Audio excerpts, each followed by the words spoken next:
Bueno, creo que es muy evidente, fuera del tema de encuestas, porque sabes que mucho se habla del tema de encuestas, de que no hay, digamos, una aceptación o un reconocimiento de que la señora Dina Boluarte esté haciendo un buen trabajo como presidenta.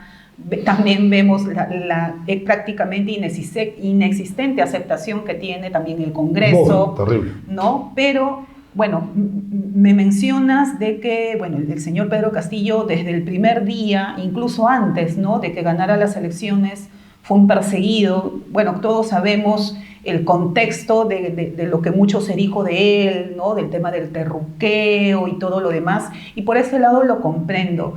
Pero de manera personal, puedo pensar también que eso sucede igual también con gobiernos también de derecha. En el extremo, por ejemplo, del gobierno del señor Alberto Fujimori, al menos en el segundo gobierno, también hubo bastante ataque, ¿no? Porque de alguna forma el segundo gobierno de Fujimori era prácticamente sinónimo de corrupción.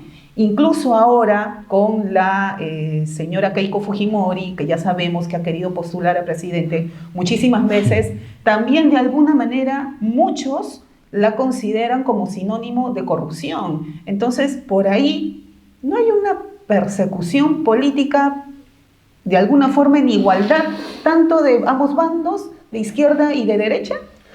Hace un momento hablábamos un poco de eso, ¿no? Que no podemos atribuir, digamos, el 100% a una tendencia de izquierda o de derecha, sino al momento histórico que se vive y en donde se hace instrumento de la política para influenciar en la justicia. Pero déjame decirte algo. En el gobierno de Fujimori, cuando podemos decir, que tengo más que mis dudas, de que fue un perseguido o que hubo, digamos, una presión contra él de algunos medios pequeños, pero algunos medios de comunicación, y otras fiscales que iban apareciendo. Pero, Yolanda, aquí tenemos que ser también muy pragmáticos. Estamos hablando de que hoy podemos decir de que Fujimori no fue un perseguido político. ¿Por qué? Porque Fujimori es un sentenciado, bueno, fue sentenciado en vida a 25 años de pena privativa de la libertad por asesinato. Claro, tuvo su sentencia. Fue sentenciado por corrupción. Vale decir que no podríamos hoy decir que fue un perseguido, no, porque la historia y el futuro nos dio la razón. Fue sentenciado. Lo mismo no ocurre contra otras personas o otros líderes que ni siquiera se deja actuar bien la justicia, sino que hay un cargamontón contra ellos. Y déjame decirte que en ese escenario los derechos a la libertad, que es algo que nosotros venimos persiguiendo mucho por el abuso de la prisión preventiva en nuestro país, ese derecho de presunción de inocencia, ese derecho de igualdad de armas, que es un tema que me gustaría tratarlo brevemente y denunciarlo, también le corresponde, por ejemplo, a Keiko Fujimori. Aun cuando mi posición y, digamos, por mi experiencia me lleve a colegir de que va a ser sentenciada, y hoy puedo apostar $1 millón que no los tengo, pero los apostaría, que va a ser sentenciada, yo espero igual que el proceso sea debido. Y espero que una justicia imparcial la sentencia. Es lo que corresponde a todos. Así es. Pero ahí en ese debido proceso, realmente, ahí sí podemos equiparar posiciones de derecha e izquierda.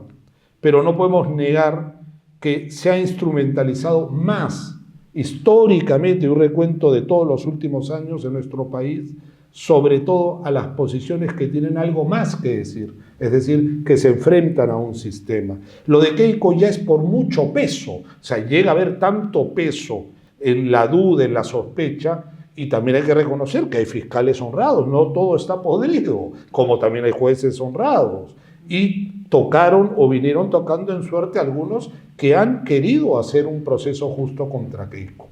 Ahora, el otro tema que te quería tocar un poco, si lo quieres tratar ahora, es sobre la igualdad de armas. Y esto tiene que ver mucho con la prisión preventiva. De un 100% de internos en penales, más del 50% es sin sentencia. Vale decir que las prisiones preventivas se están utilizando prácticamente como una suerte de moneda. Va o no va a la cárcel, en donde la falta de motivación por parte de la judicatura es prácticamente nula y vacía, y donde los presupuestos se fuerzan a la luz de lo mediático. O sea, si hay que el doctor no le decía tal, entonces el juez adquiere de buenas o de malas maneras en su subjetividad y determina prisiones preventivas. Y no solamente es que se afecta el derecho a la libertad, que es la expresión máxima del derecho a la vida. Una vida que es irrepetible, Yolanda. Nuestra vida es irrepetible. O sea, el tiempo que acabo de compartir felizmente contigo no lo vamos a volver a repetir, es decir, en ese tiempo que ya pasó. Entonces, por ejemplo, Betsy Chávez tiene 15 meses y hasta un poco más de prisión preventiva, en donde no solamente se le afecta el derecho a la libertad, a la presunción de inocencia, sino también a la igualdad de armas para poder hacer una defensa. Dime tú si es igual el Ministerio Público, con toda su logística, con todos sus despachos, con todas sus computadoras, con todo su personal, trabajando 24/7 si le da la gana, mientras que una defensa tiene que estar supeditada a cuál es el horario de atención en el penal, a hacer la cola en el penal, a que te revisen tu código, tu libro, tus escritos, ni siquiera hay una confidencialidad, a tener que estar con tu defendido en una sala donde hay 50 personas y el personal del INPE, unos buenos, unos malos, están escuchando y están chequeando. No, claro, o si te enfrentas a una huelga y... Claro, ahí ya como tu posición de abogados entendemos de que tenemos bastantes dificultades para poder ejercer la defensa de nuestros clientes y en específico tú como abogado de en este caso de Betsy Chávez, imagino que ya por el tema político tienes muchas más dificultades. Así. Entonces eso no es democrático. Claro. No es democrático. Yo te puedo justificar la prisión preventiva en casos muy extremos. Ok, pero si un juez tiene el deber de poner en prisión preventiva a un ser humano, no puede olvidarse que ese ser humano no tiene sentencia ni ha sido condenado y debe darle las facilidades a la defensa para poder ejercer en igualdad de armas como el Ministerio Público un derecho acorde, porque eso es democracia, eso es debido proceso también. Y eso en verdad que es algo que tenemos que tener los abogados, sobre todo los penalistas, muy en cuenta. Claro, perfecto, Raúl. Sin embargo, Raúl,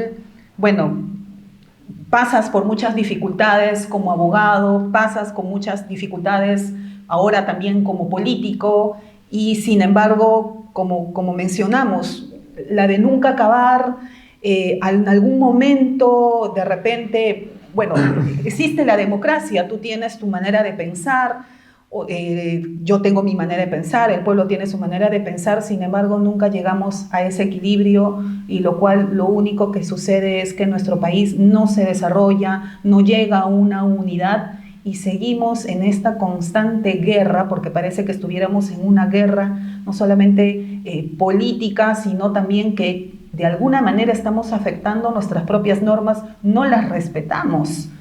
Es un tema también moral, ético de la persona, que tendría que haber un cambio, creo, muy profundo en la esencia de la persona, porque si la persona no hay un cambio desde un inicio, me hablabas de los estudiantes de Derecho, por ejemplo, en caso en particular, yo tengo mi hija que está estudiando de Derecho, jovencita ella, recién va a entender, como se dice, el mundo del derecho y de alguna forma también el político, porque todos de alguna manera somos políticos. Entonces, ¿qué le espera al futuro del país? ¿Qué le espera a nuestros hijos? ¿Qué mensaje tú puedes dar al respecto, Raúl, para cerrar un poco esta entrevista? Gracias, Yolanda. Ayer tuve la oportunidad de reunirme justo con muchachos y muchachas recién empezando las carreras universitarias en Derecho.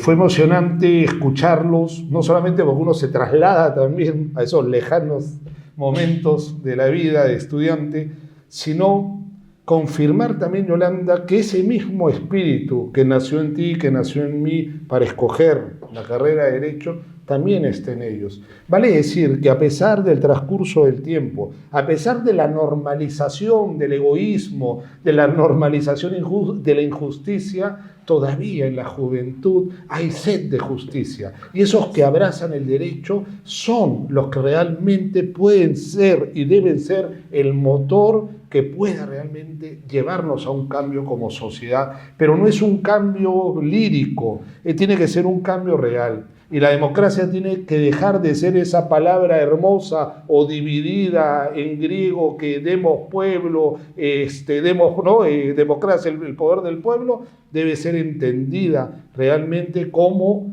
lo único en este momento capaz de obtener dos cosas para una sociedad, que se llama paz y justicia social. Si una democracia no puede darnos paz y justicia social, entonces estamos totalmente equivocados de camino.